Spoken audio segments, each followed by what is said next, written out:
Please be seated.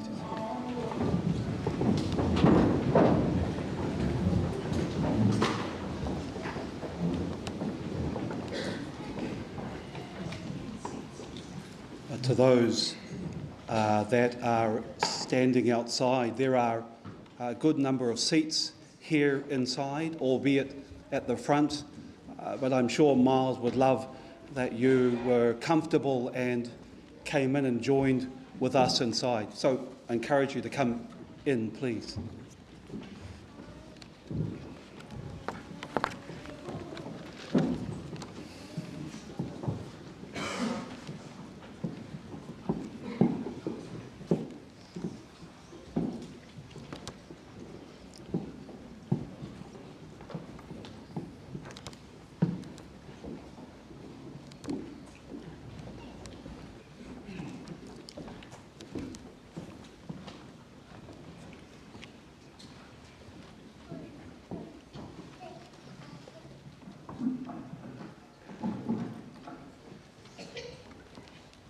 As many of you here today are aware, when Myles was diagnosed with this motor neuron disease, it was always going to be for the family that they were going to return here, to return home, to return to you here today. For those who have walked alongside Myles, Helen, William, Greer and the extended family through the challenges of this disease, you will all agree that it is a terrible thing. It would eventually take away the ability for Myles to stand, to walk, to use his arms, eventually his ability to talk, his ability not to listen that had nothing to do with the disease. That was all Myles. Eventually his muscle ability, therefore his muscle mass, would wither away, and yet they were still bigger than Carl's. To the point where he was bedridden and he couldn't get up, and yet he could still run faster than Carl.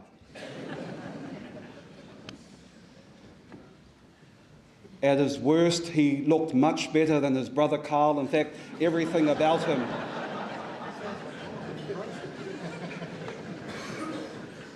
stayed intact.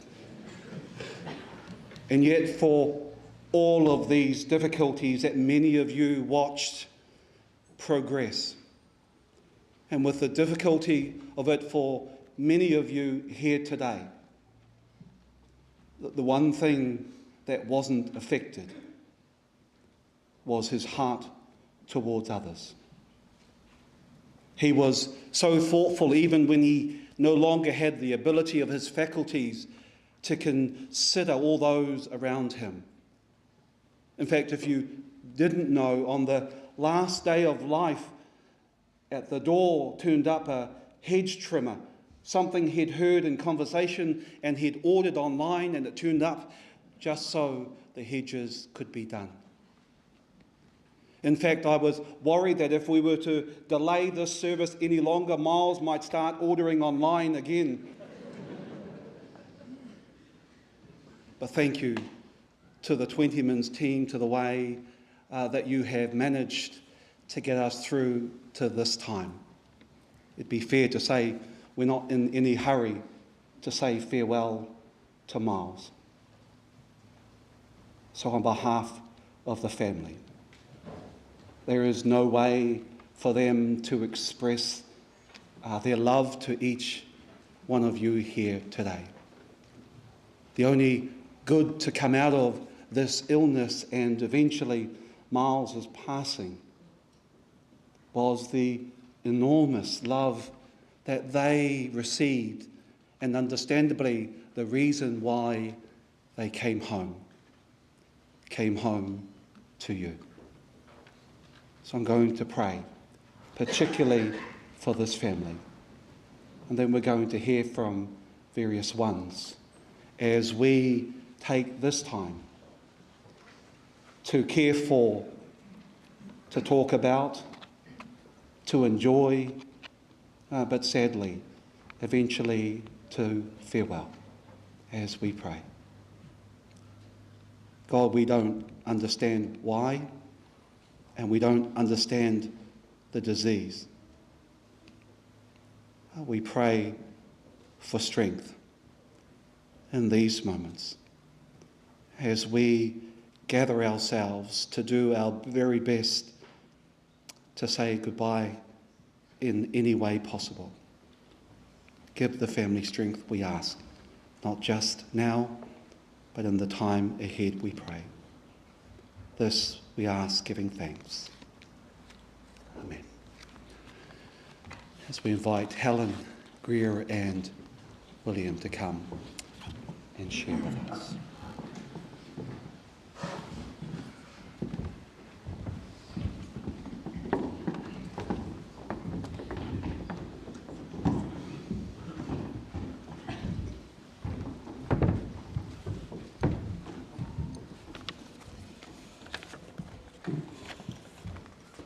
Kia ora everybody. I'm Helen, this is William and Greer. For those of you that may not have met us because you're here because you knew Myles a long time ago. Thank you for coming, and a lot of you from far away. We really appreciate it. I'd like to extend my gratitude to you all for sharing in and celebrating his life. Much of Myles's life will be reflected upon by his friends and family here today, so I'll try to keep my tribute brief. My words will never come close to doing Myles justice. No matter how I frame his life, it won't be enough. Myles wrote his own eulogy and made specific requests, especially that James, his much-loved nephew, represent the family on his behalf. I hope that's not a hospital pass, James. If you ask me what my first impression was of Myles around about 20 years ago, the one word that struck me straight away, strangely, was that he was loyal. He's loyal to his mates, his family, and to me. 20 years on, with a loving marriage, I have a few more choice words I could add. But seriously, the one now that's pivotal and takes the top spot is brave. The level of bravery Myles had is more than I will ever comprehend. I'm in awe of his character and strength in the face of a foe that he had no chance against. He woke up each day and continued to plan for his children's future, to welcome his friends with good humour and grace. Although his prognosis was unclear, he continued to plan for today. He made his wishes known to me in various files he saved over his time, and the people he identified to speak today will no doubt give a well-rounded account of his life through different lenses. Myles is an MND warrior. This is a collective term used to describe the heroic people afflicted with this illness. We all know that Myles was much more than his illness and rugby days, yet his illness brought people together, and his love of rugby provided amazing lifelong connections here and abroad, enriching his life and ours. As the years went on, these connections were so important to him and helped him through, especially as his health declined. As a family, we have loved coming home. All of you have made these last years more bearable. I want to thank you for all your support, both here and abroad. I have no words to express our gratitude. We are so humbled.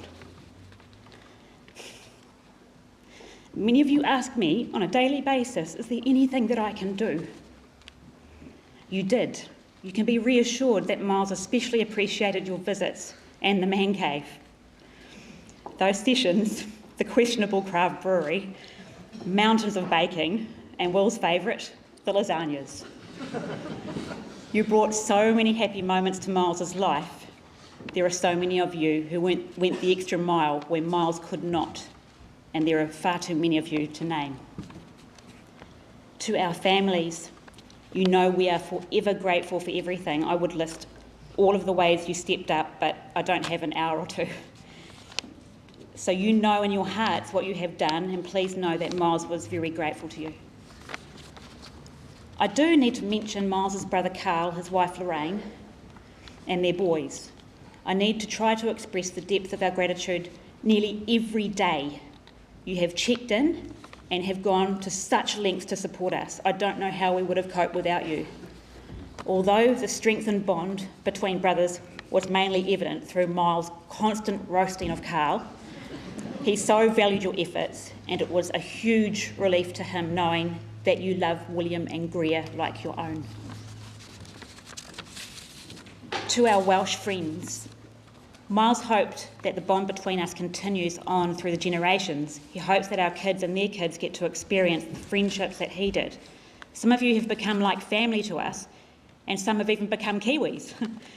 As for Myles's best friend, Randall Williams from Fishguard, he has clocked up some serious mileage.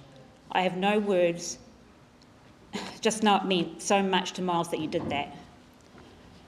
My final tribute to Myles, the final word I will use to define his life. Family.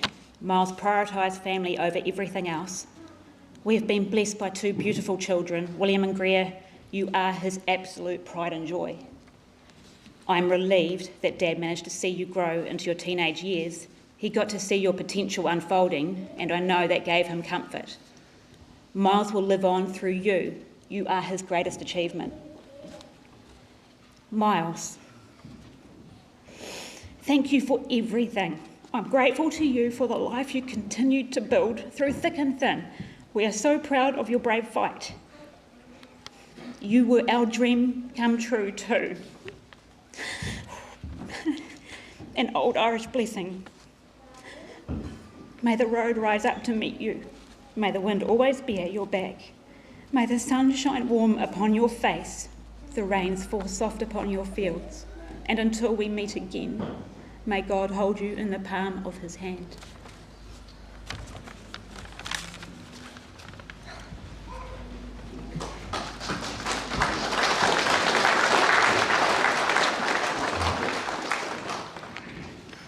Oh, Mum, jeez. Dad was the parent I would go to if I wanted something. He was a parent I'd beg to go to the supermarket every week. I don't know whether it was because he loved upsetting Mum or he just wanted to spoil us. My guess, it was a little bit of both. Even when Dad got sick, his generosity didn't go away. If anything, his habit got worse. I'm sure a lot of you may have heard the stories, but he was definitely relentless. Dad always wanted to make people happy, and that's why I'm proud to call Myles MacDuff my dad.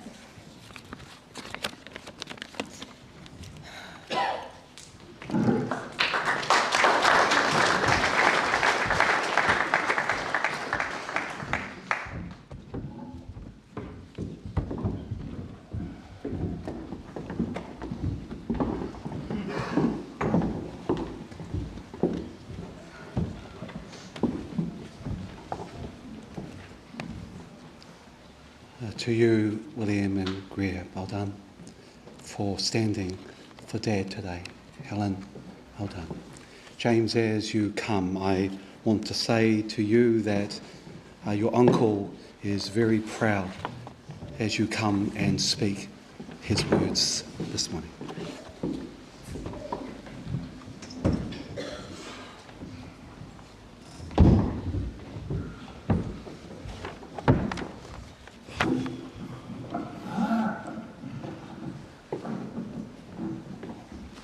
Hi, my name is James MacDuff, and I am Myles' nephew. Before I start with his eulogy, I would like to say how much of a privilege it is that he wanted me to read this. Myles, thank you for everything you've done for me, and I have so much respect and love for you. A little disclaimer, I am not liable for what is being or about to be said. First of all, thank you for all coming. Sorry I cannot be here, I have a pretty good excuse. Well, where do I start? I will start at the beginning. Not many people can remember the first time they opened their eyes, but I honestly can say I do. I was in a small farmhouse in Kaiheri. I was being breastfed in a bright, sunny bedroom. And as I scanned around the room, I locked eyes with my angry-looking 7-year-old brother. He was on the other breast.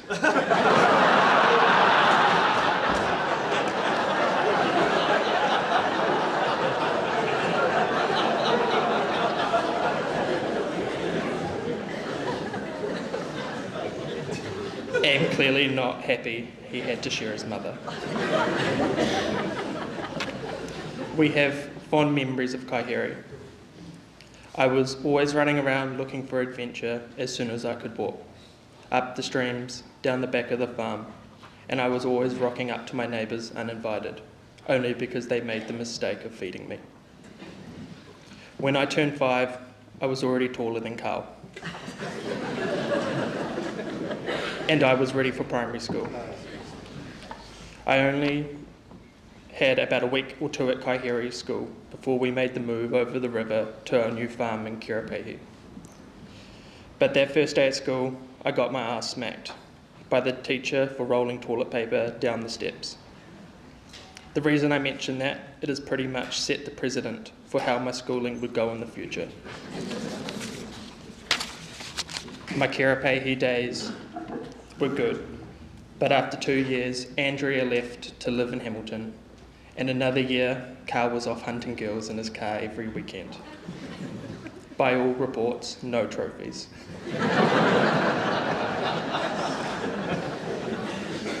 So I quickly found home quite lovely. To combat that, I would be down at the farm trying to tame cows, eels, and blowing up shits with my double happies. I had a great group of friends in Kirapehi Primary. The problem was I was completely surrounded by gravel roads, and negotiating those roads with a BMX and any sort of headwind over 5 knots would result in me telling my friends I was too busy. Those years I did have plenty of fond memories, picking up hay with the Kirapehi Rugby Club and being a part of the community. But when the dairy factory shut down, the town barely held on. The rugby club folded, along with the shops and others, and the school roll halved. With the lack of boys my age, the decision was made to go to Ngatea Primary.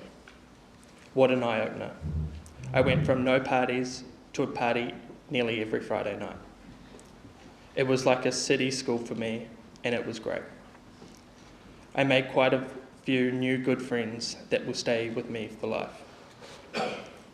From there, Hauraki Plains College, where my education standards continued at a consistently low level.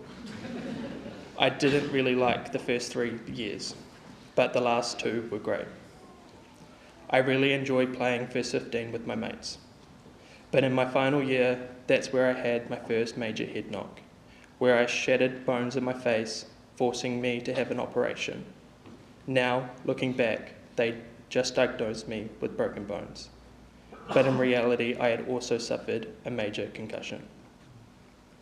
I remember vomiting on the way home from the hospital, remember those headaches and the attitude change in years to come. But those days, not a lot of information about concussions was known. And the attitude was, get hard, don't let your team down. The result of this attitude back then was to get back on the field early, because that's what tough guys do. That was the pressure everybody promoted, as well as what you put on yourself. So as per all my other injuries, I went back 2 weeks early. After politely being asked to leave college, I managed to pick up a building apprenticeship locally, which meant I could try and make seniors for Hauraki North. There were a few veterans still playing that I'd grown up watching as a kid, and I didn't want to miss the opportunity to play with them. Plus my brother was playing, and I felt strong enough to carry him around the paddock. The first tryout or pre-season game came along, and I ran off the bench against Maramura, hit a ruck, and the ref blew his whistle, pointed at me and sent me off. 10 minutes. Turns out Gavin McLiver tickled someone up on the bottom of the ruck. I got the blame, and in reaction 2 or 3 of their players climbed over each other to get to me. Here's me, 17, absolutely shitting myself. And seeing this, I didn't even plead innocent. I just wanted to get off that field in one piece. Things got better. I made the team, got to go play against some of the legends of the game, and I managed to start in the final, which we narrowly lost to a very good Thames side. As the end of the year concluded, I wasn't enjoying work much, and an offer came my way working and playing in Whangamata. The pay was a lot more, and not having much time away from home in my life, this for me was my big OE. So I took the offer, and it was great to meet new people in a totally different lifestyle to the one I was used to. I loved hanging out with the serving community, as well as my teammates. This experience really lit a fire inside me, and my thirst for new experiences grew. So due to my boss retiring, I got to work with Blue Dara, and decided to have a go at playing in Hamilton. Te Rapa is where I started before finishing my apprenticeship with Blue after 2 years, and moving to Hamilton and playing for Marist. It was a great experience to playing over there, lining up, playing with All Blacks and Super Rugby players. I played some of my good rugby, but mentally I just wasn't there. I had suffered a few head injuries which led to what we now know as depression. I started ramping up my drinking to self-medicate, and I just decided that I needed to get out of there. Big cities are not for this country boy. So I went home to lick my wounds. When I got back, I thought it was best to rejoin North and play with my mates. It was the best thing for me. Just enjoy my mates and have fun. After a few games, I was sitting in the changing room on a Thursday night, ready for training. And I could hear this guy outside. He had an accent like Forrest Gump version of Tom Jones. He walked in like he had sunburnt armpits.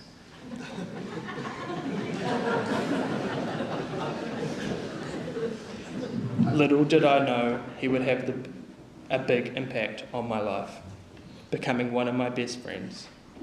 His name, Randall Williams. That season finished, and I got the call offering me to play in Yorkshire, England. I had a great time over there with fellow Kiwis Duncan Brown and John Bufoy. Midway through that season, Randall came to visit and then invited me over for Christmas in Fishguard, Wales. It was fair to say I had a great time. I left Fishguard to play a semi or quarter-final round in Liverpool. If we won, the final was in Twickenham.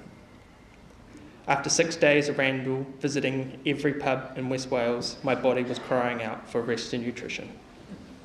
And it was my worst game I ever played. We lost by 1 point. It was fair enough that the coaches were not too pleased with me. When that season finished, I flew back home to help building Mum and Dad's place before Randall rang, saying Fishguard was wanting me to play for them. I didn't hesitate. I was off to experience some of the best times in my life. Immediately, Randall's dad, Phil, took me into their bachelor pad with his brother, Reese. The first training, I managed to drop every ball passed to me. I could tell that the team at training was thinking, who do we have here? Luckily, I did have a good game on that weekend. From there, the love for Fishguard grew, and I was happy and carefree for the first time in my life. Fishguard might have needed me, but I really needed them more. Such a small part of my life, but with the biggest impact. Time went on, and I was getting exactly what I was after, experiencing the culture. But in the latter part of the second season, I had a substantial head knock that required stitches, and that is where things changed for me. Headaches, tiredness, and my mood just changed. Something was telling me to get back home. I don't know why, because a month prior, I was looking to try and extend my time there. So I said my goodbyes to Fishguard and ventured home. I had planned to have a year off and get myself right mentally and physically. On my arrival to watch North play their first competition game, I ran into Leon Holden. He looked me up and down before calling me a fat bastard. Unknown to me, he had been given the Thames Valley head coaching job. He told me I should give it a crack. So the boots came out again. So, if you really know me, I bloody hate fitness training, or any training, full stop.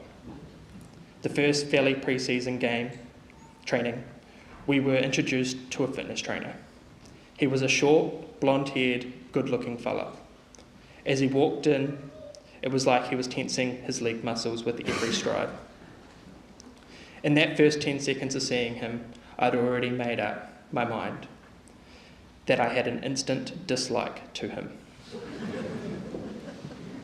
Then I heard the 4 words that I was soon to have nightmares about: get on the line. Time went on that season, and I had to replace my clothes with smaller sizes. And our club team had reached the semi-finals against Thames. In that game, I managed to injure my wrist and my hand. It blew up like a balloon, and I was left with the dilemma. Wait and see if it goes down so I could keep playing, or get it x-rayed, risk it being broken, and kiss goodbye all that work I had put in. I decided to keep playing. We didn't progress in the comp with North, unfortunately, but I did make the Valley side, where I did get 9 painful games with my wrist. After the season, I did get it looked at. I ended up spending 3 months in a cast after a lot of buggering around. They came to the conclusion that my bones were far too damaged and needed plates and screws. A date was set, giving me the perfect gap to play another season. Painful as it was the best decision with our team, as we won the championship undefeated. After the operation, weeks turned into months before I could get back to work. Being bored, I turned to my computer, where I found a chat room. Not long into it, I found a girl that could give me shit back.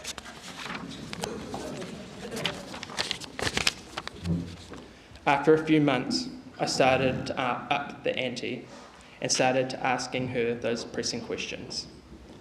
I couldn't believe it when she said that her family was from Paeroa. We had family friends in common, as well as that, her family farmed around Karapehi, but we went to different primary schools. After a while, we finally met, and from there, we pretty much clicked. And before we knew it, we were married with our beautiful daughter, Ngatea. At this stage, we were living in Ngatea, and Helen in the early stages of her pregnancy with William. I selfishly said to Helen that I wanted to play one last season for North. That would be a mistake.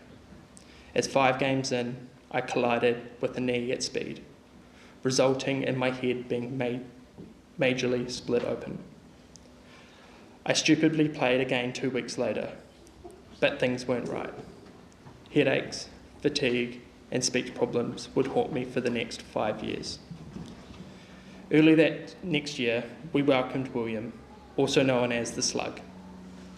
Everything he touched, he slimed on with his mouth. And having come out 10 pounds 3, we bloody near put him on solids as soon as we got him home. As both kids were born in a recession, the decision was made it would be beneficial if Helen went back to work. We decided the first job she got, no matter where it was in New Zealand, we would relocate. 1 interview later, we were off to Papamoa, and before long, we were living up on a hill outside Tipuki with 2 kids, 2 dogs, 2 goats, 2 rabbits, and a cat. Things were great up there. We had just renovated our house when I said to Helen, I just haven't got any energy anymore.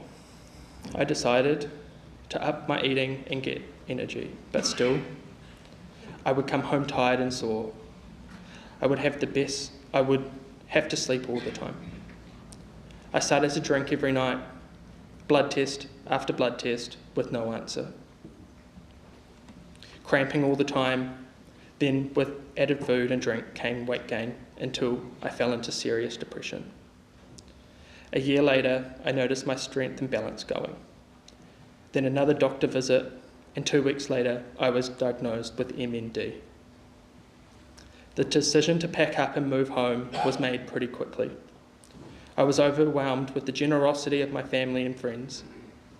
We had everyone from John Murphy with his paintbrush to Dane and Carl turning up every second day, to our real estate agent neighbour mowing our lawns while we were away.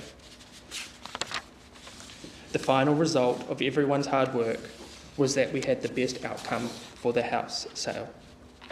That enabled us to buy a house that we didn't need too much work.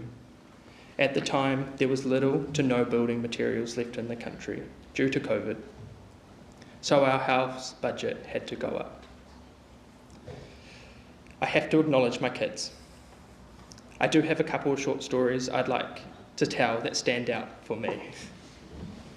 I will start with William. I was driving him to rugby in the Mount on an early Saturday morning. William was starting his first year of tackle. In the car on the way there, I decided to give him a prep talk. So I'm telling him, to have a good game, William, you need to make 5 or more tackles, 5 or more runs. When you tackle, go up and meet them. I was going on for about 10 minutes when I had to stop at the roundabout.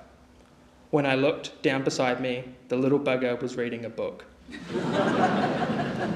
My first instinct was to rip into him for making me talk to myself for the last 10 minutes.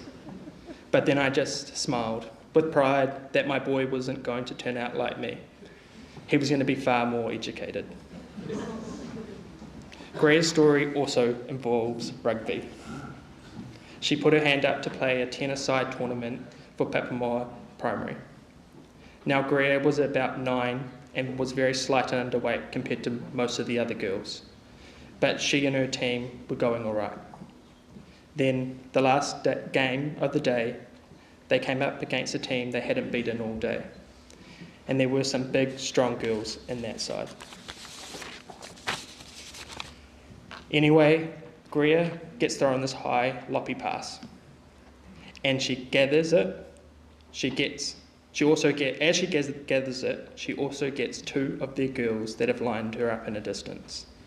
The collision makes everyone on the sideline gasp. It's not what any parent wants to see. Your little girl getting monstered. So I ran on because she was on the ground in tears. I carried her off. She had a bit of a black eye, and there was blood coming from her nose and gums. After 5 minutes, she had settled. Then she looked up at me and said, "Dad, I want to go back on." I said, "Greer, you're all right. You don't have to go back on." But before I could get that out, someone subbed and she was gone. Then every parent's nightmare happened again. This time, the biggest girl had a runaway, with only Greer to beat. And Greer stopped her dead. I was so proud of her bravery and that she was not like me, as I would have waved the white flag and stayed on the sideline. I was proud of her courage, and together I knew both my kids were going to be all right. Helen, I owe you a lot, but unfortunately I won't be able to repay you. Seriously, not only have you been a brilliant mum, you have also been an even better wife. You have stuck by me in thick and thin as I've dragged you and the kids through this awful journey. Some partners would cut and run or give up when it got too tough, but you stuck by me. And I'm so grateful for what you've done. Thank you, Helen. You know I've been a faithful, loyal husband as well. To the community, my deepest gratitude for the support you have shown us when we moved back. It was such a shock when all the fundraising happened, kicked off by John Myles over in Wales. And not a truer word to be said by the Wales and British Lions physio. Myles was the best ball carrier I have ever seen. Well, you could hear all my mates that opened Facebook that morning vomiting their cornflakes back into their bowl. But thank you to my Welsh family. It comes back to the power of sport and how it should be used as a vehicle to form friendships and to build community, not division.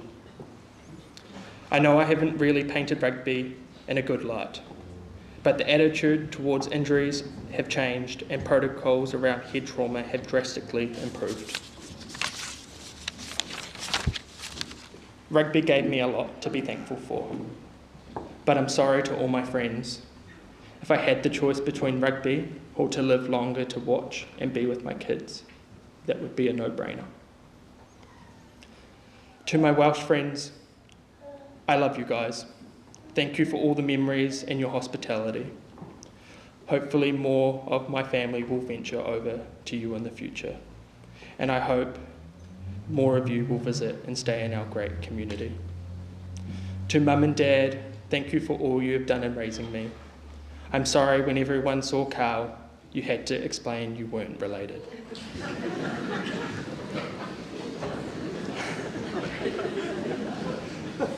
I know I was challenging at times, probably all the time. To Andrea, Auntie Maureen, Uncle Kerry, Helen's family, and to all my friends, thank you for what you have done for us. Thank you.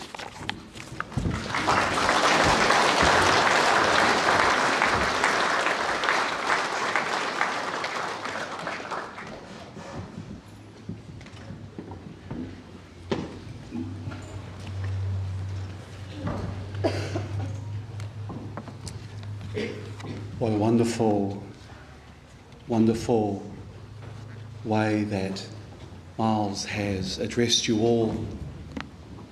What a wonderful way to give thanks to you all. What a wonderful way to remind you all not just how important you are, but how much he loves you all. Helen's mum is going to come, and then we have a series of speakers beginning with Carl, Lorraine and the boys, and following on till we get through to Graham. Come on up.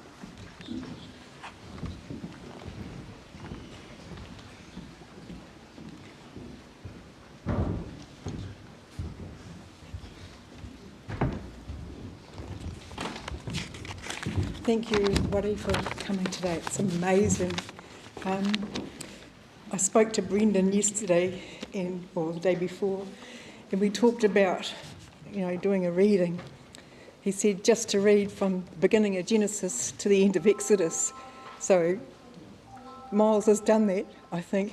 I don't think I could ever do anything like that. His speech was amazing. Letter by letter, he wrote that. Unbelievable. Okay, so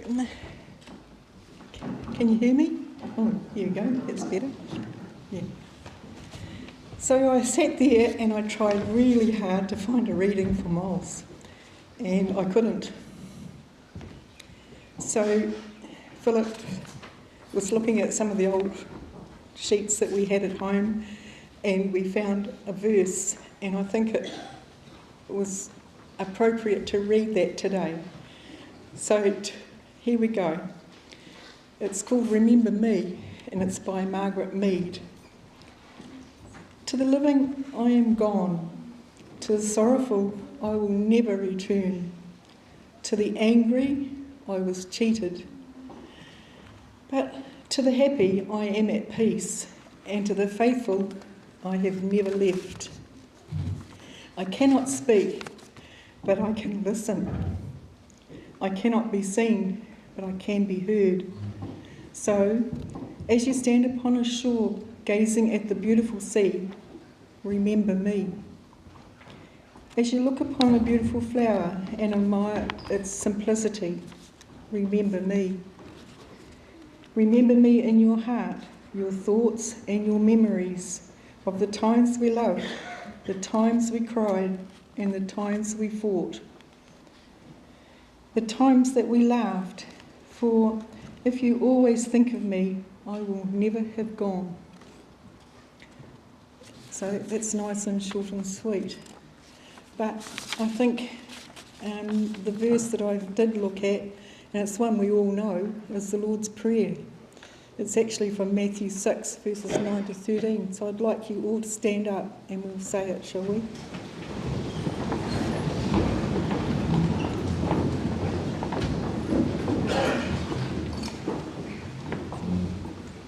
Our Father, who art in heaven, hallowed be thy name. Thy kingdom come, thy will be done, on earth as it is in heaven. Give us this day our daily bread, and forgive us our trespasses, as we forgive those who trespass against us. Lead us not into temptation, but deliver us from evil. For thine is the kingdom, the power and the glory. Amen. Thank you.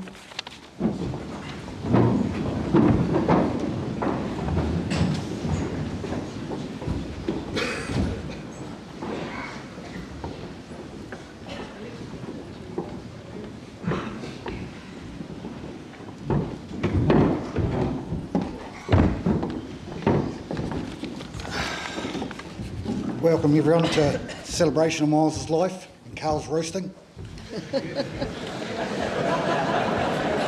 Thanks for joining in, Brendan.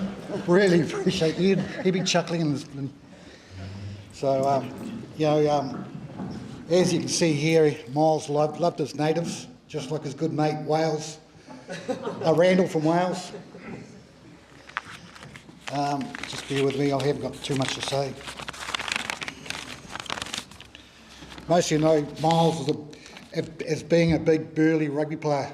He was a bit more than that. He was a loving and loyal husband to Helen, a great father to Greer and William, and an excellent, talented builder. He loved his hunt. He loved his hunting and fishing, which he wasn't that good at. Lost a few rods in his time. But he liked being in control. As you can see him by writing his own eulogy. One other example I was going to do is the parcel but you beat me to it, Brendan, the Clippers. But a week before that, a parcel arrived up, big, huge parcel, and it was fully decked out survival kit. So we don't know what Myles is planning next. I don't know.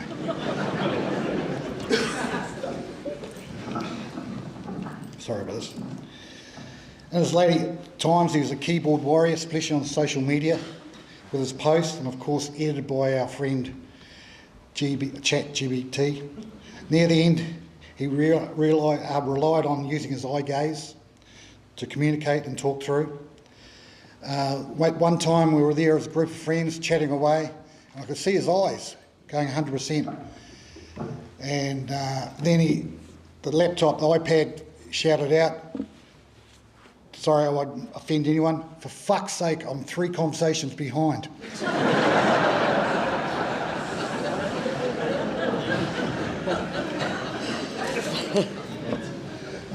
Finally, I'd like to thank Helen for going from an art teacher to a full-time carer.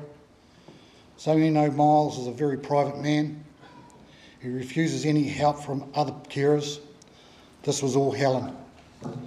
Helen, I know Myles appreciated all you had done, from the sleepless nights to rubbing every little aching part of his body. Thank you, Helen. Helen, you're amazing.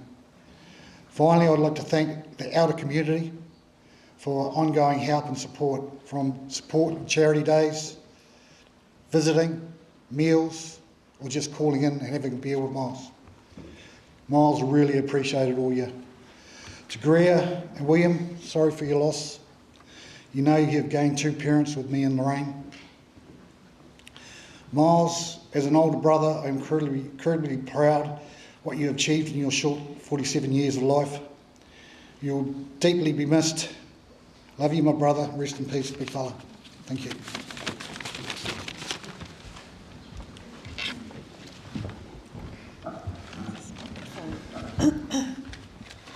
Hello everyone, I'm Lorraine, Myles' sister-in-law. I'd just like to start to say thank you, Myles, being the bravest, strongest warrior. You've maintained your dignity until the end, and your very dark, somewhat inappropriate humour made your battle easier for us to endure. Despite your incredible suffering, we have shared so many laughs and created countless memories. One of the things that always brought a smile to Myles' face, and as we used to say, was the only one positive thing about this horrific disease, was his weight loss. And that one day he will finally be lighter than his older brother, Carl. And I kid you not so long ago, he made the kids get the scales out. He was totally immobile, but with all his might, and at the huge risk of falling, managed to get onto them. With this huge smile on his face, he was the lightest he's ever been in a very, very long time. Enters Carl a few hours later, Myles speaking through his Bluetooth speaker saying, "Carl, scales." Carl reluctantly, cursing and not wanting to get on them to please him, did, And I won't say the outcome, but Myles was one happy man. Sorry, Carl. Carry the rest of it. Will and Greer, I want to acknowledge Helen. Wow, what an amazing team you and Myles have been.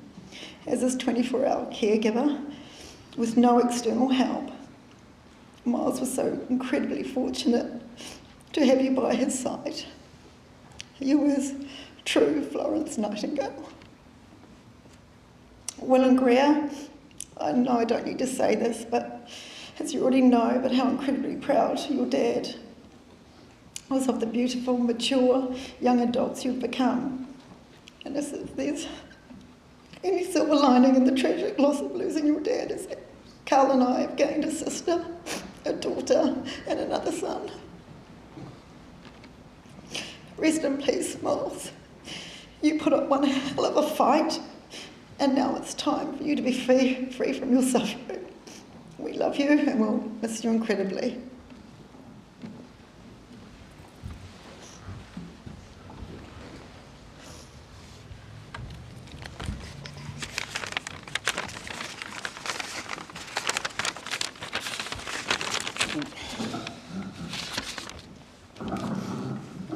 For everyone that doesn't know me, I'm Luke, a fortunate nephew of Myles. I'm going to say a few words.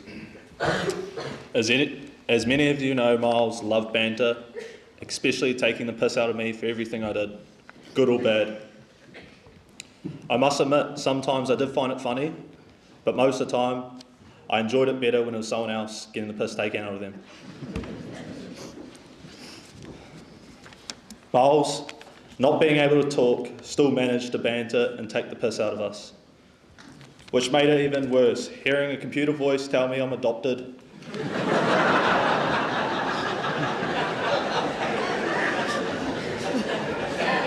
Or that I've been dropped on the side of the road at birth. His humour that he had throughout his motor neurons journey made it easy for everyone around him. I'd also like to say Myles was an absolute warrior throughout his whole journey with motor neurons. I knew from the start he was going to be nothing less. One story I would always remember was when Toby, my brother, was showing us all his rugby moves that he reckons was going to be in the All Blacks one day. Myles, watching this, couldn't help himself. Even with no real ability to move his arms, somehow found the ability to run and tackle Toby into the next century. Honestly, it would have been a hit that would have featured on Smashing Bros.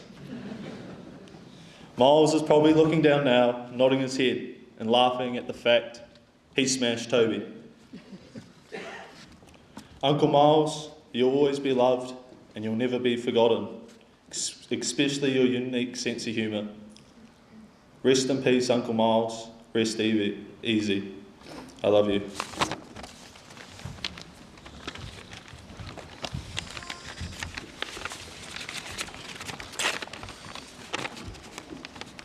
Good afternoon everyone, my name's Toby and if you don't know me, I'm also one of Myles' nephews.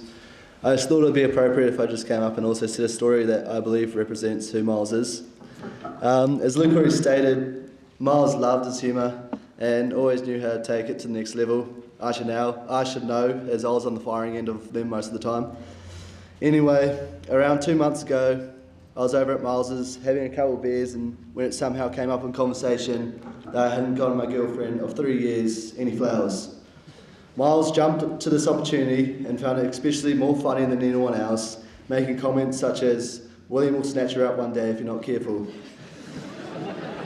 And he was trying to encourage the whole situation by saying that he'd buy her some flowers and sign them from William. Not thinking much of it at the time, I went back to Christchurch, basically forgetting the whole conversation even happened. A couple of weeks go by, and I get a text message from Maya saying that she got flowers sent to her house. My first thought was, who the hell had done this? Because it for sure wasn't me. And then she sends me a photo of the card, and I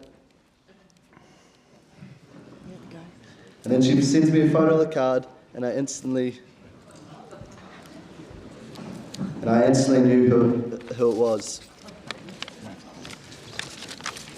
The card read, Maya, dump my useless cousin. Maya, dump my William, it's technically. Maya, dump my useless cousin. I might only be 13, but I'm twice the man he is. I'll be waiting for the day when you get rid of him so I can step up. Love, William. My first reaction was that I couldn't stop laughing as I knew exactly who the mastermind was behind it. And then when it came to responding back to Maya, I didn't really have much a reaction apart from, well, technically, you should be thanking me because if you'd never dated me, you've never got the flowers. So cheers, Myles. You've saved me 3 more years of having to get her flowers. I'm gonna miss your jokes, Myles, that I could never have the last word to. I'm gonna miss the way that you're able to light up the room, but most of all, I'm gonna miss your company. You're one heck of an uncle, Myles, and I'm proud to say that we share the same blood. You always have the fact that you brought flowers for my girlfriend before I did, so I guess you did have the last word. Once again, Myles, I'm gonna miss you. I love you heaps. May you rest easy. Thanks.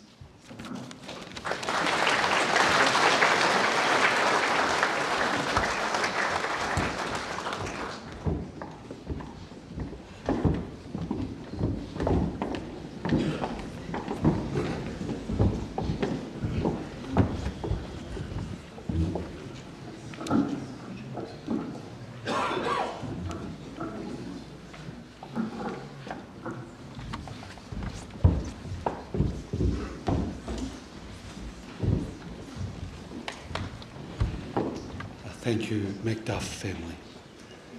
Peter, I invite you to come, and following Peter, Dave, Dane, and then Graham, feel free to follow as we continue. Thanks, Peter.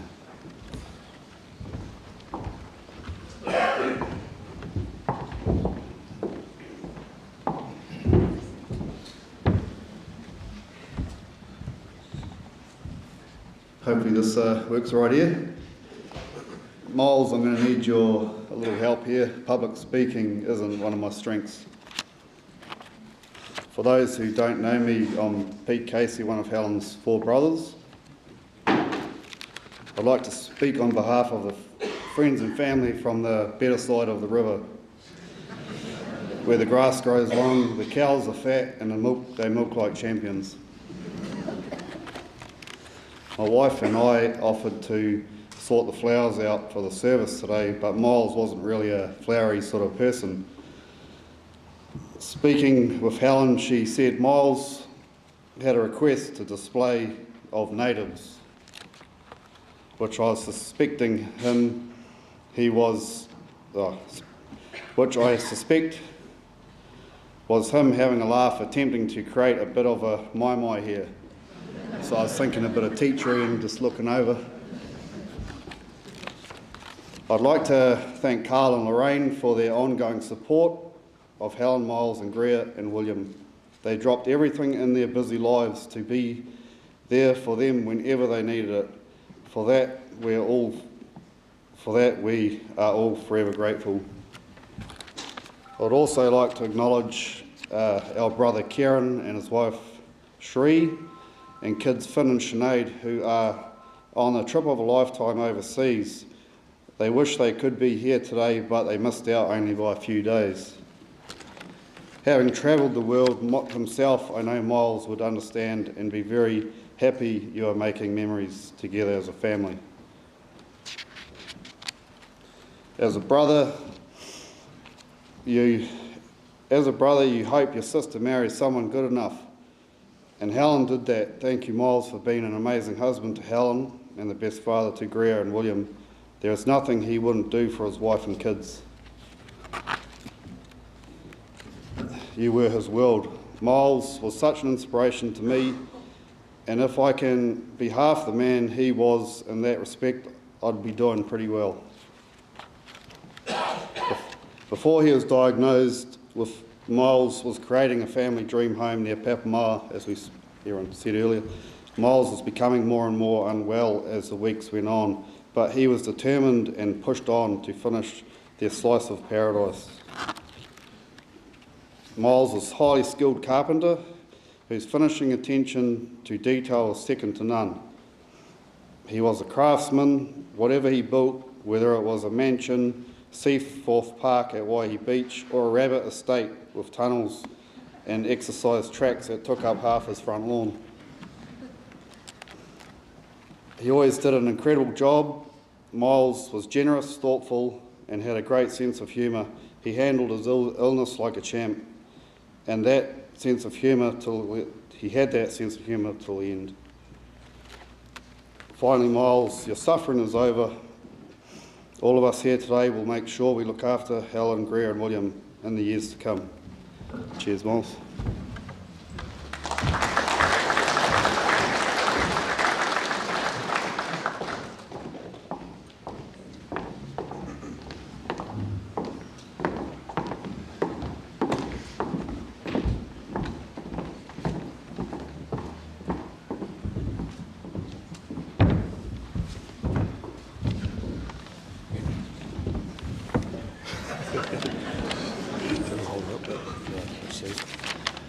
Hi, I'm Graham Begley, one of Myles' friends. Just firstly, I'm pretty privileged to have a message here from the great man Randall Williams, the Mayor of Fishguard.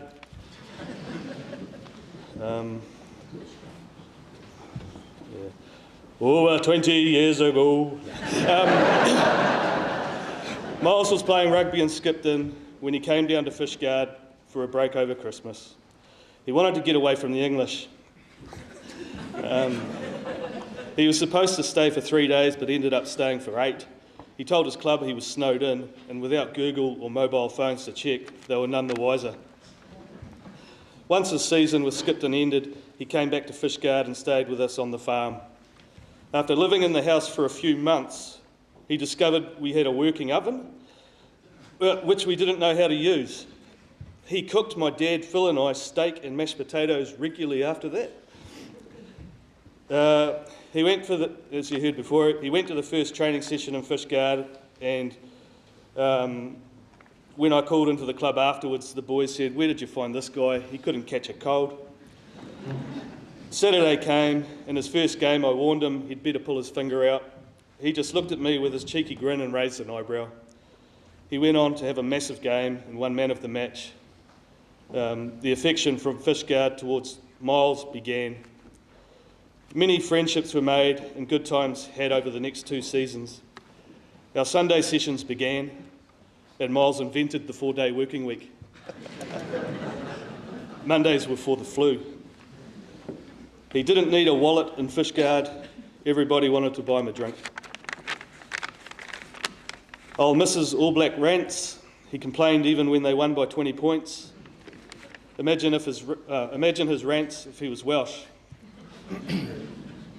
We've had some really good times over the years, trips back and forth between New Zealand and Wales, plenty of beer and pub meetings with long agendas. We celebrated our weddings and the births of our children. After Myles was diagnosed with MND, the trips became even more important. He brought his family over to Fishguard and they could see how popular he was. Yet again, he never bought a beer. I spent time with Myles in New Zealand when his illness was starting to take a toll on him and his family, but he still lived life to the full with beer and banter in the man cave and plenty of friends and family around them. Helen always quietly by his side supporting him, so courageous amidst this awful disease. It was hard to say goodbye to Myles, but I'm proud and privileged to call him my friend. Kia ora everyone, I'm Dave Dillon, another mate of Myles. I'm just reading out some words from Fishguard as well, from Ray Lewell. A few words about my mate Myles. Myles MacDuff, Puna and Ngatea, Clyde and Fishguard. I was lucky enough to call him my bloody good mate. To me, Myles was all about what he could do for others, his family, his friends, and others. He thought of them first and would lend a massive hand to anyone and had a massive heart and probably cared too much, if that's possible. Nothing was ever too much trouble for Myles. Now, I'm a Kiwi boy, that fell in love with the Welsh girl and ended up settling down near Fishguard and playing a bit of footy for the goals. That's how I knew Myles. Not actually in New Zealand, but though Randall and the Fishguard Rugby Club, much to their surprise of the Welsh, who think that everyone knows everyone in New Zealand. Although my good mate Brad Devlin did play with Myles at Hauraki North, so the Welsh were maybe right. Anyhow, we immediately hit it off and become mates, prompting a regular stop in with him and his family every time we come back to New Zealand, both in Papamoa and only the last couple in Ngatea, in the legendary man cave for a few beers with Carl and his family. So just a short yarn about Myles and the fun. We rented a batch in Papamoa one time, and Myles and Helen had brought their place on the Papamoa Hills. Myles says, "I've got an idea. Let's go get some snapper. I've got a kontuki. Bloody marvellous thing. For those that do not know, it is a motorised device," he's probably explaining this to the Welsh actually, that you use with baited hooks, and it goes out into the surf, into the deeper water. So our young fella, Josh, can cook up his first snapper. Anyhow, Myles knocks off work early and comes over and takes us down to the beach to set it up. Myles goes, "Yep, we just bait all these hooks, set it out, wait an hour or so, and we'll get plenty of fish." I'm going, "Yeah, sure," but I had to give it a crack. Next thing, we spent 3 or 4 hours trying to haul on this line back in which by now I reckon had nearly drifted to the Mount Maunganui. We found one tiny snapper, legal of course. So it gets dark and we send Josh up to cook it while we carry on trying to haul on the rest of the line. Starving and dark, finally we haul it up and get it to Myles' truck. Then we head back to the batch for a cold beer and no fish. Myles shrugs his shoulders and he looks at me and he says, "I'm selling that bloody piece of shit in the morning."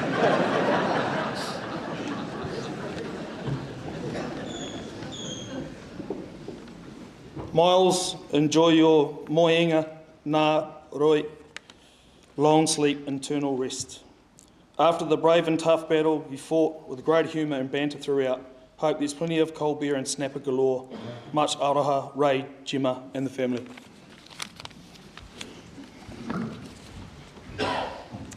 Hey everyone, Dane Hull. It's pretty hard for me to sit down and not say anything for that long. I like doing the talking. So this is my shot for Myles. I want to do a good job, and I'm not even going to read the paper that I've written on. I'm just going to pull it out of the bag and hopefully it works. Yeah, we were buddies from first time we run into each other. We love food, so we got along pretty well, unless we didn't buy enough of it. I only got 1 yard and I'll make it quick. We finished rugby one training. On Tuesday night, the bar wasn't open at the club, so we went back to Ngatea. No food in our guts and we had 4, probably 5.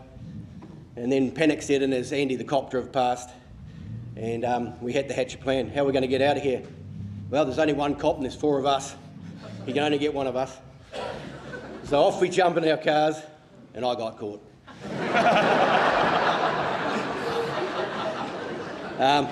After a few nervous moments with Andy, Andy gives me the look, "You're under, get home." I got home, the phone's ringing, I answer it. "Oh, did you get caught?" "No, obviously I didn't, Myles, I'm home." He was always checking up on me in good times and bad, got me out of some binds. Love you, mate. See you on the other side.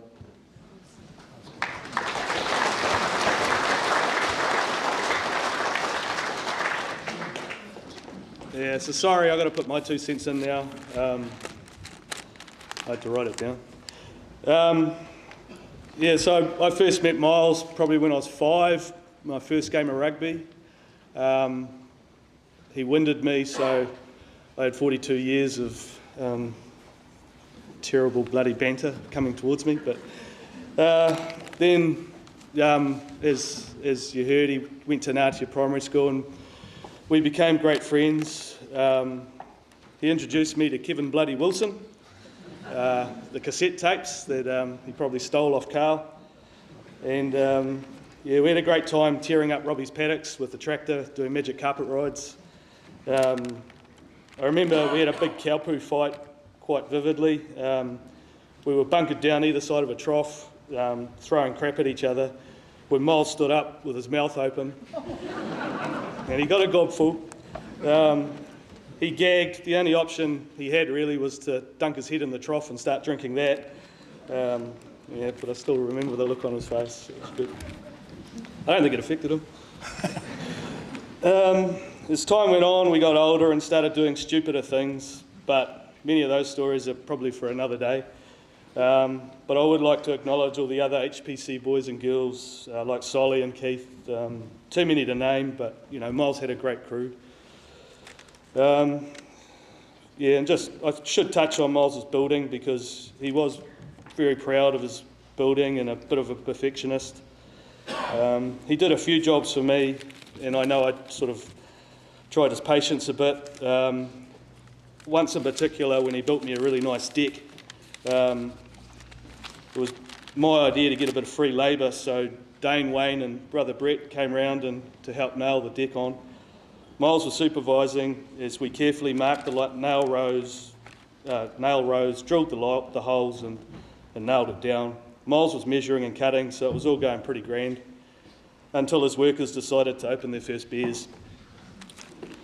Myles had tried to delay this happening, but we weren't listening, and he didn't want us doing a bad job because he thought everyone was going to check this deck out and it would make him look bad, but yeah, he didn't have to worry. By the time Christine and Carla got home, the horse had well and truly bolted, and we were all having a great time, except Myles. Marking the rows had gone out the window, and we were having races with drilling the holes and seeing who could hammer a nail in with the least strikes. I think it was more than 3. You had to chop a beer or something. Yeah. Like I said, Myles didn't need to worry. It was a really good deck, and it was mine anyway. But I made sure everyone knew that it was me and the boys who did the decking. And anyway, you could see all the empty bottles under it. So just finally, I have to thank Helen. She brought Myles home, and you know, I got to hang out with my mate for another couple of years. We got to spend so much great times together, and actually, you know, the last couple of years, I'll always look on with fond memories. They were happy times. Man Cave became the centre of Ngatea, and hope it stays that way. Thanks.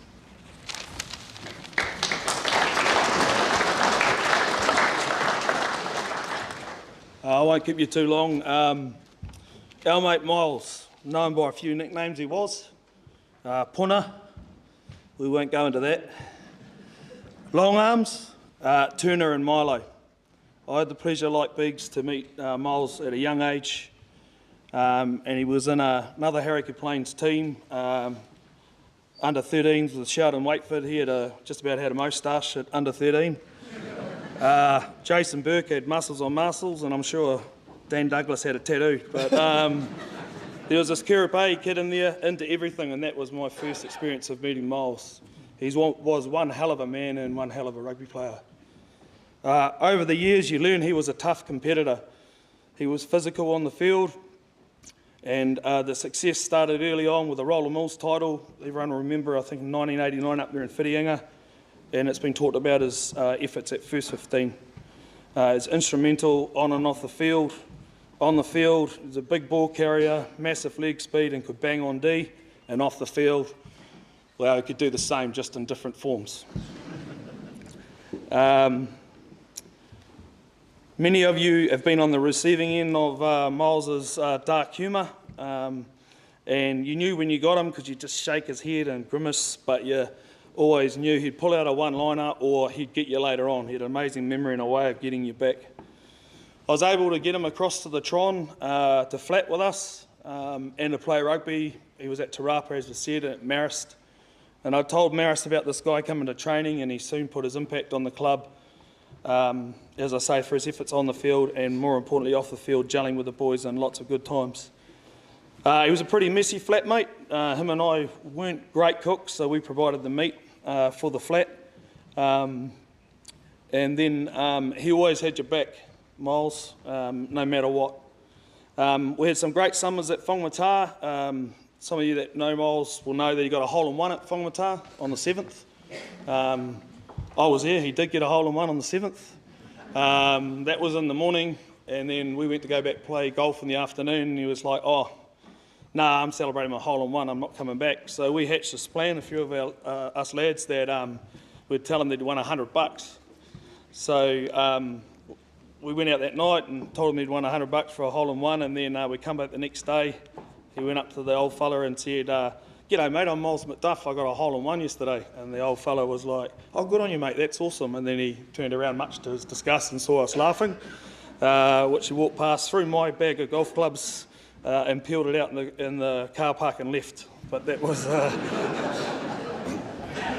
it's been mentioned about the 2003 Thames Valley team. For me, that was some of my favourite playing with my mates, and Myles was in that team. And what a lot of people don't know is he was Players' Player of the Year that year, and rightly so through his efforts. We've all seen the diagnosis of this terrible disease and how Myles approached this head first. Never, though, putting himself first, never taking a backward step, and always think of others, showing so much gratitude for all the support, and always making the decisions to benefit others, especially his family, while always maintaining a sense of humour. And I'd just like to finish with a message I got for our current season, and obviously Myles likes a bit of a punt. And I got this message when he advised me that we needed to be leading at half-time and full-time, otherwise he was going to have to sell his house. All I could think of at half-time was nothing but, oh shit, I've let Punta down, we're down at half-time. And then I get this message the next day. "Let me tell you about my day yesterday, David." He never really called me David. I knew I was in trouble. Actually, let's go back to Friday. I was putting my multi on for the weekend, all head-to-head. Then I looked at it and I thought, let's make one half-time, one full-time. What's my best chance? Let's go with David. He won't let me down. Now, fast forward to Saturday morning, the old man pops around and he gives me 6 horse tips. Do you know how many of them won, David? None. Do you know how many of them got a place, David? Yes. Fucking none.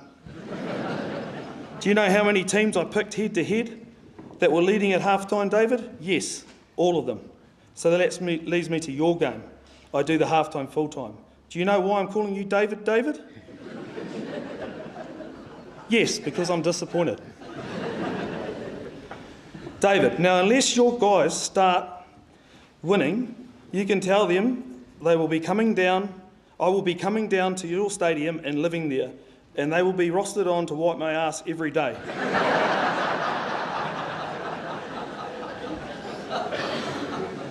By the way, nice second half. And just lastly, the Ngatea notice board just recently, there was a party at Dane Hull's house by Austin. And I live afar, but I love the Ngatea notice board. It's a heartbeat of the community anyway. Recent post about the complaint and the Darlington Street party. Myles' reply, "I live on Darlington Street and I'm bloody pissed off. This is the second time I haven't been invited for a beer. I will sort him out. His wife is at the beach, so they, in brackets father and son, are playing up. They are approachable. The father looks like James Corden, and the son looks more like Lorraine Downs, if you decide to knock on the door." So it's just a couple of snippets of Myles that's been spoken about, his sense of humour right to the end. And yeah, that just shows that.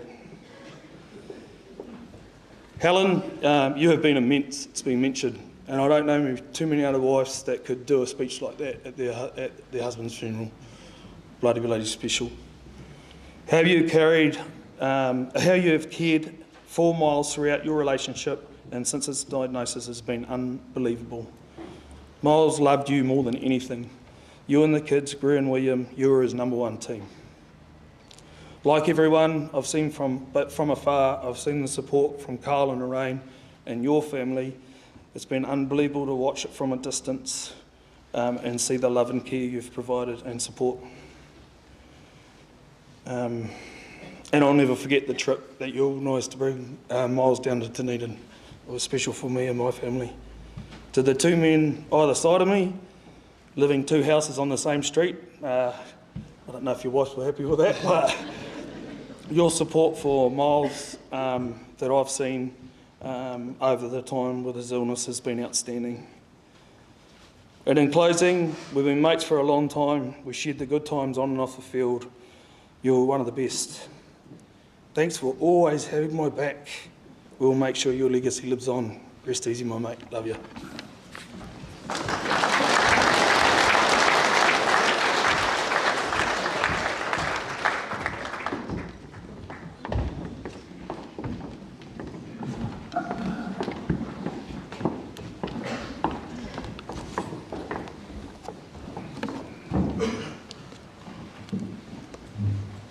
Well, to each speaker today, every one of you has admitted that you are not good public speakers except for Dane.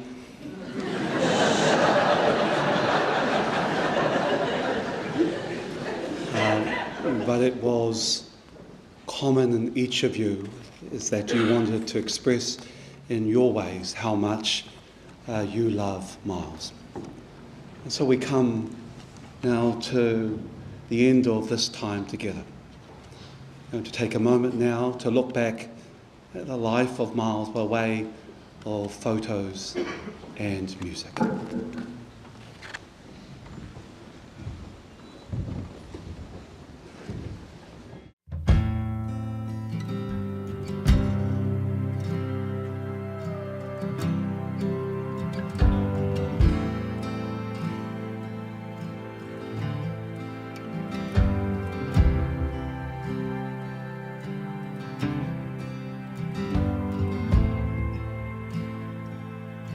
Rod girl and whiskey's gonna ease my mind. Beach towel dress on the drying line. Do I remind you of your daddy in his 88 Ford? Labrador hanging out the passenger door. The sand from your hair is blowing in my eyes. Blame it on the beach, grown men don't cry. Do you remember that beat down basement couch? I'd sing you my love songs and you'd tell me about how your mama ran off and pawned her ring. I remember everything. Cold shoulder, closing time. You were begging me to stay till the sun rose. Strange words come on out of a grown man's mouth when his mind's broke. Pictures in passing time. You only smile like that when you're drinking. I wish I didn't, but I do. Remember every moment on the nights with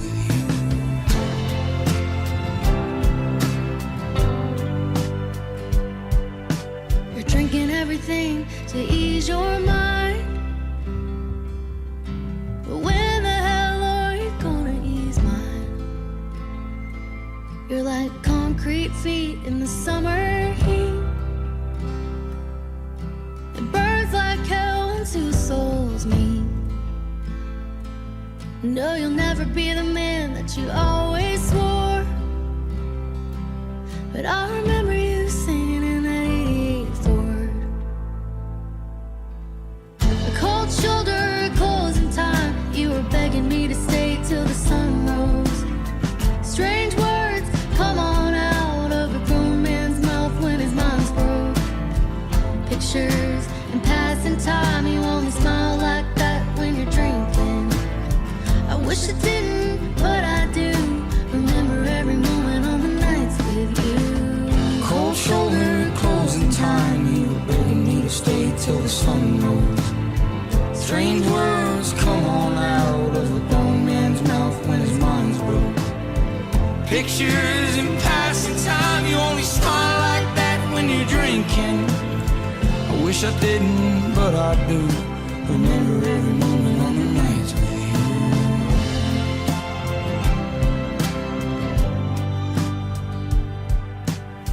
girl, the whiskey's gonna ease my mind. Beach towel dress on the drying line. Do I remind you of your daddy in my 88 Ford? Labrador hanging out the passenger door.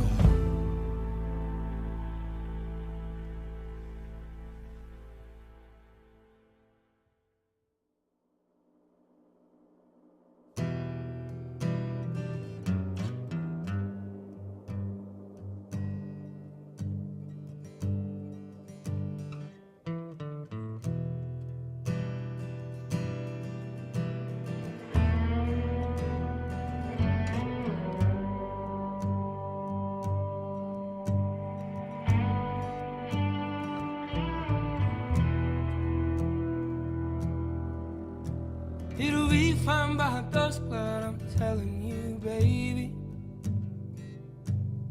These things eat at your bones and drive your young mind crazy. But when you place your head between my collar and jaw, I don't know much, but there's no weight at all. I'm damned if I do, and I'm damned if I don't. 'Cause if I say I miss you, I know that you won't. But I miss you in the mornings when I see the sun. Something in the orange tells me we're not done. To you I'm just a man, to me you're all I am. Where the hell am I supposed to go? I'm poisoning myself again. Something in the orange tells me you're never coming home.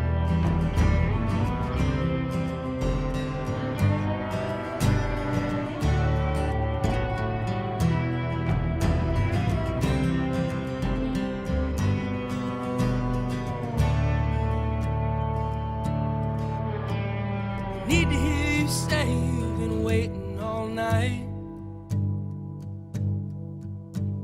There's orange dancing in your eyes from bulb light. Your voice only trembles when you try to speak. Take me back to us dancing this wood used to creep.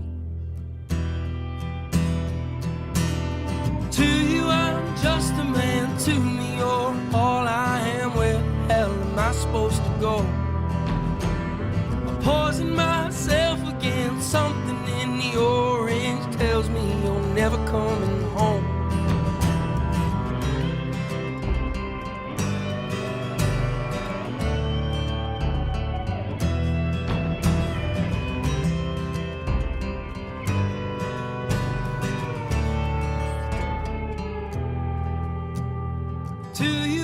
Just a man, to me you're all I am. Where the hell am I supposed to go? I poison myself again. Something in the orange tells me you're never coming home. If you leave today, I'll just stare at the way the orange touches all things around. The grass, trees, and dew, how I just hate you. Please turn those headlights around. Please turn those headlights around.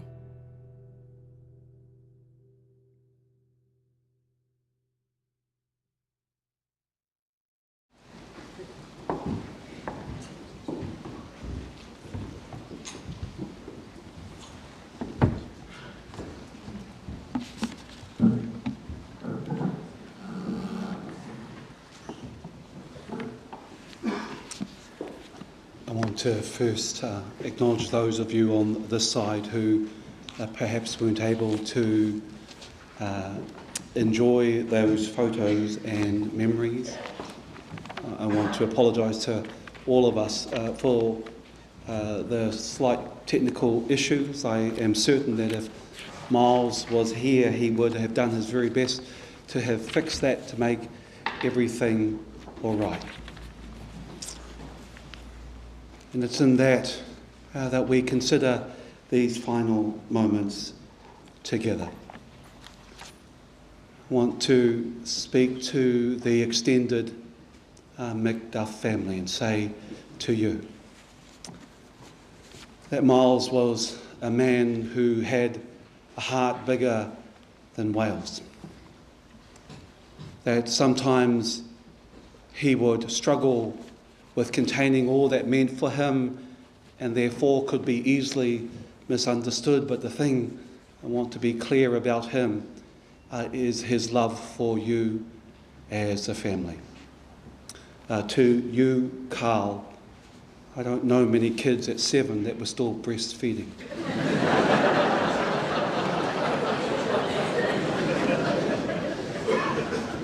Greer, your dad, he will always be on the sideline with that white flag for you, wanting to protect you, wanting to remind you that you're his and that he adores you.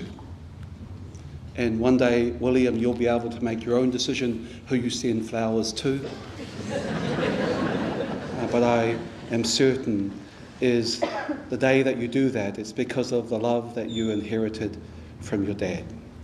The love that your mum experienced, as I say to you, Helen, in closing. You were right. You found a man who was loyal. And there's nothing greater than that. He was loyal to you. He was loyal to his mates.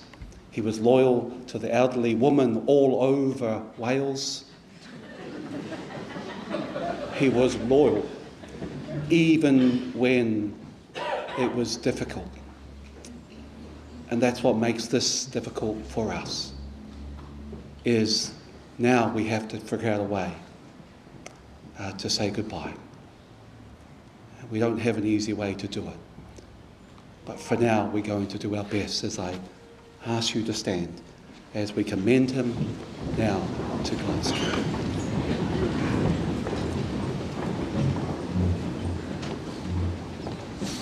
As we say to you, Myles, Bennett, MacDuff, God alone is holy, just and good. In that confidence, we have commended you to God's judgment and mercy, to God's forgiveness and love. So therefore we commit your body now to be cremated, earth to earth, ashes to ashes, and dust to dust, in the sure and certain hope of the resurrection that is in Jesus Christ our Redeemer.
Thank you.